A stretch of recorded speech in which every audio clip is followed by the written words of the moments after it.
जय हिंद एवरीवन। जैसा कि आप सबको पता है, ऑपरेशन सिंदूर फाइनली सक्सेसफुल हो चुका है। रिजल्ट आप लोगों के सामने आ चुके होंगे, न्यूज चैनल में शोर मचा होगा, पर एक एक करके हर चीज को जानेंगे। आखिर ये ऑपरेशन सिंदूर था क्या और क्यों किया गया, किस चीज का बदला लिया गया। हम उन पाकिस्तानियों को जवाब दे रहे हैं जो भारत की सीमाओं में आए और जिन्होंने वो नरसंहार किया था। जी हाँ, उन्होंने धर्म पूछ के मारा था और हम धर्म बता कर मारा है। उन सभी महिलाओं का बदला लिया है जिन महिलाओं का सुहाग उन्होंने उजाड़ा था। तो हम लोग बात कर रहे हैं ऑपरेशन सिंदूर के बारे में। एक एक करके सारी डिटेल में आपको देता हूं क्या क्या हुआ है। अगर हम लोग देखें तो एक बहुत अच्छी प्रेस रिलीज यहां पर की गई है और इस प्रेस रिलीज में बहुत ही डिटेल प्रिसाइज तरीके से बताया गया है कि अब तक कितने इंडियंस इस तरीके के टेररिस्ट अटैक में मारे गए हैं और ना जाने कितने ही सिक्योरिटी फोर्सेस अपना सर्वोच्च बलिदान यहां पर कर चुके हैं। 600 सिक्योरिटी फोर्सेस पर्सन हमारे सामने हैं और ना जाने ऐसे कितने ही लोग हैं। ये वो 600 लोग हैं जिन्होंने नॉर्मली कहीं जा रहे थे, अपना नॉर्मल ड्यूटीज कर रहे थे और वहां पे आतंकवादी हमला हुआ और वहां पे वीर गति को प्राप्त हुए। और कई बार तो ऐसा होता था कि सिक्योरिटी फोर्सेस की गाड़ियों को गिरा दिया जाता था, जानबूझ के ब्लास्ट कर दिया जाता था, हथियार तक नहीं उठाने का मौका मिलता था उन लोगों को। तो आपको ये चीज सोचनी पड़ेगी और ना जाने कितने ही लोग घायल हुए हैं अभी तक इस तरीके के अटैक्स में। फाइनली इस पूरे के पूरे घटनाक्रम को डिकोड करते हैं, लेयर टू लेयर हर चीज को जानने की कोशिश करते हैं क्या क्या अभी तक हुआ है। अगर हम लोग बात करें कि इंडियन एयरफोर्स, साथ ही साथ आर्मी एंड नेवी, यहां पर लिखा नहीं है बट इंडियन एयरफोर्स का यहां पर मेनली काम था क्योंकि इन्होंने सारी की सारी स्ट्राइक्स यहां पर की हैं। तो पाकिस्तान के 9 प्लेसेस को यहां पे टारगेट किया गया है। इससे पहले तक मैं आपको बता दूं, जितने भी पाकिस्तान में जितने भी टेररिस्ट आउटफिट्स हुआ करते थे वो ज्यादातर पीओके वाले पार्ट में हुआ करते थे। बट जब हम लोगों ने इससे पहले जब एयर स्ट्राइक्स की हैं और उसके बाद पाकिस्तान को ये चीज़ रियलाइज हो गई कि यार इंडिया बालाकोट और उरी जैसी एयर स्ट्राइक्स कर सकता है। ठीक है, इन स्ट्राइक्स के बाद कहीं ना कहीं पाकिस्तान को इस चीज़ का एहसास हो गया कि अब हमको अपने टेररिस्ट आउटफिट्स को पाकिस्तान में मूव करना पड़ेगा। क्योंकि अभी तक पाकिस्तान में यही होता था, इंडिया बोल देता था भाई हमने तो अपने एरिया पर की है सफाई, पीओके तो हमारा है, तुमने अपने कंट्रोल में ले लिया बट है तो हमारा, हम तो अपने एरिया की सफाई कर रहे हैं। तो पाकिस्तान ने इन टेररिस्ट आउटफिट्स को पाकिस्तान के अंदर शिफ्ट करना शुरू कर दिया। बट हम अभी भी पीछे नहीं है, हम अभी भी बदला उसी तरीके से लेते हैं। ये पाकिस्तान को समझ में फाइनली आ चुकी होगी बात।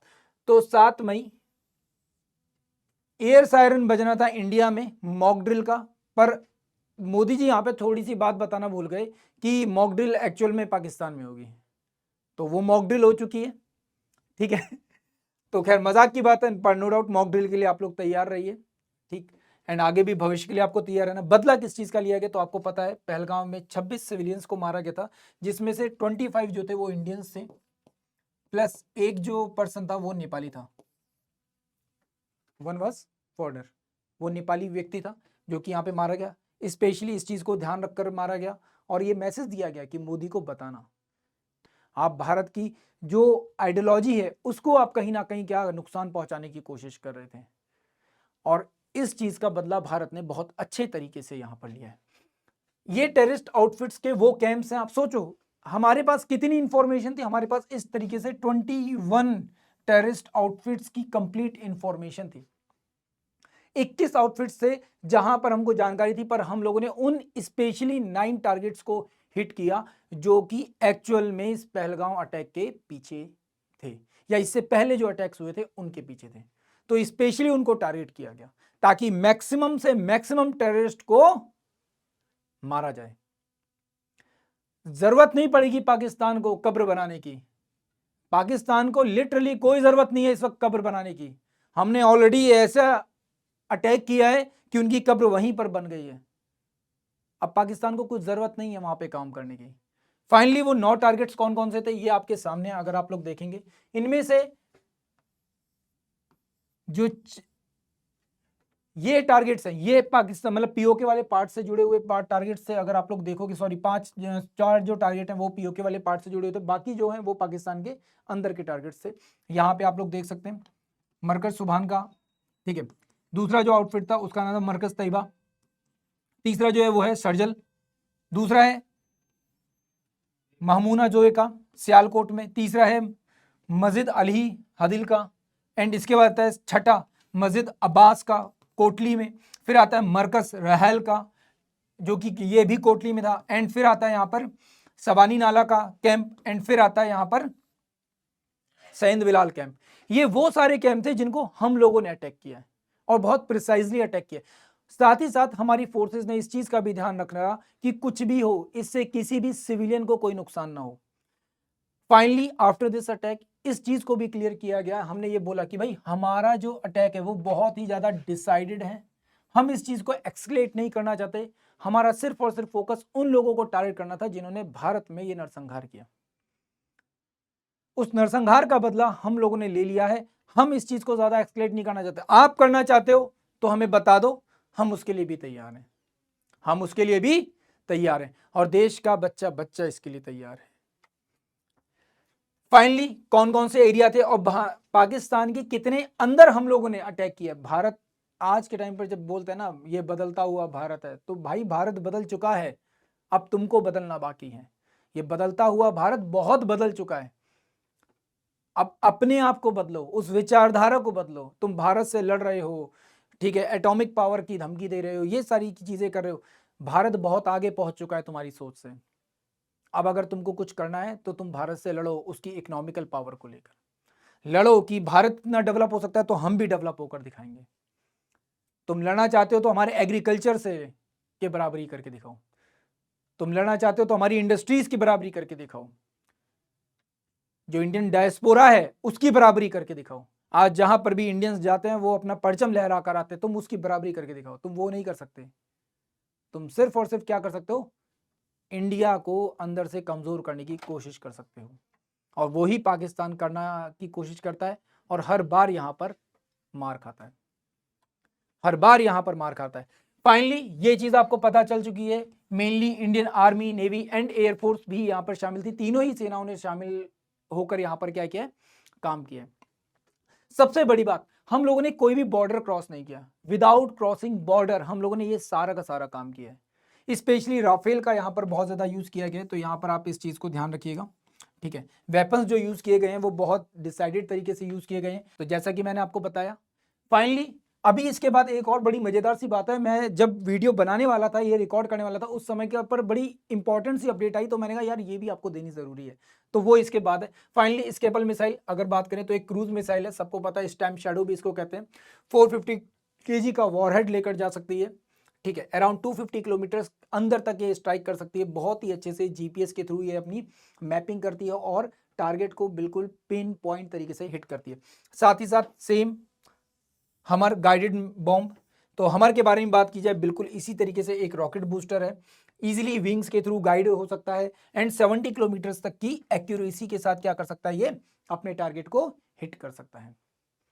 फाइनली इनके बारे में तो आपको पता चल गया, एंड राफेल तो खैर आपको पता ही है, ऑलरेडी न्यूज में काफी कुछ रहता है। अब बात करते हैं ब्रेकिंग क्या है, ये बड़ी मजेदार बात है। सबसे पहली चीज,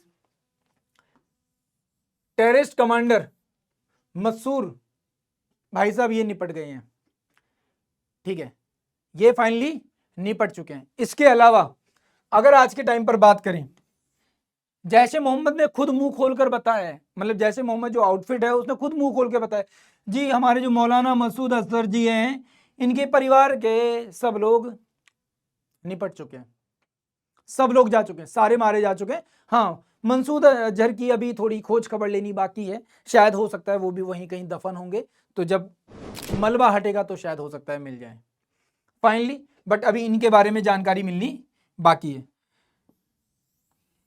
अब इसमें एक और मजेदार चीज आ चुकी है, ऐड हो चुकी है, कि रिसेंटली पाकिस्तान ने अभी कुछ देर पहले, अभी तक तो ये जो एरिया था उन्हीं जगहों पर उसने इमरजेंसी डिक्लेयर की थी, बट अब बोल दिया कंप्लीट पाकिस्तान में इमरजेंसी डिक्लेयर कर दो, पूरे पाकिस्तान में इमरजेंसी डिक्लेयर कर दी है।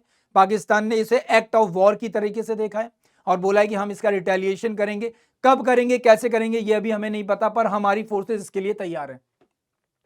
लास्ट टाइम भी किया था तो भी हम लोगों ने बताया था, तो बहुत ही अजीबोगरीब स्थिति है। अभी भी रिसेंटली जब ये सब चीजें घटनाक्रम चल रहा है तो ऐसे में पता चला है JF-17 और 15 इन दोनों को भी शायद मार गिराया गया है, बट अभी तक बहुत क्लियर इंफॉर्मेशन जब तक नहीं आ जाती हमारे पास, क्योंकि जितने भी न्यूज़ आउटफिट्स हैं पाकिस्तान में, उन्होंने ऑलमोस्ट अपनी न्यूज़ में काफ़ी मिसलीडिंग इन्फॉर्मेशन देनी शुरू कर दी है, अपने JF-17 को राफेल बताना शुरू कर दिया है और वो सारी चीज़ें आपको पता चल रही होंगी। ये सारी इन्फॉर्मेशन आपको एज इट इज़ मिलती रहेगी, जो भी नया अपडेट होगा वो हम आपके सामने लेकर आते रहेंगे, ठीक है। ऐसे बहुत सारे अपडेट्स आपके साथ जोड़ते रहेंगे, पर यहाँ पर एक स्पेशल चीज़ है, वो ये कि किसी भी तरीके की न्यूज़ को आप तक पहुंचाने से पहले हम लोग बार बार उसे क्रॉस वेरीफाई करते हैं। एंड प्लीज़ आप भी किसी न्यूज़ को फॉलो करने से पहले बार बार उसको क्रॉस वेरीफाई करना। एक चीज़ ध्यान रखना, जितना खतरा देश के बाहर से होता है उससे ज़्यादा खतरा उन चीज़ों से होता है जो देश के अंदर पनपती हैं, अफवाहें जिनको हम लोग कहते हैं, आपके पास मैसेज के थ्रू पहुंचाई जाती हैं, वीडियोस के थ्रू पहुंचाई जाती हैं। प्लीज़ उनसे थोड़ा सा बचने की कोशिश करना, क्योंकि हम जब यहाँ पर आपके सामने कोई चीज़ लेकर जा रहे हैं तो उसको बार बार क्रॉस वेरीफाई कर रहे हैं कि जो भी चीज़ आप तक पहुंचे वो बिल्कुल सही पहुंचे, वही पहुंचे जो एक्चुअल में ज़रूरी है। तो फाइनली उम्मीद करता हूं आप लोगों को ये जान के खुशी मिली होगी। ऑपरेशन सिंदूर के बारे में आप लोगों ने बहुत अच्छे से जान लिया होगा।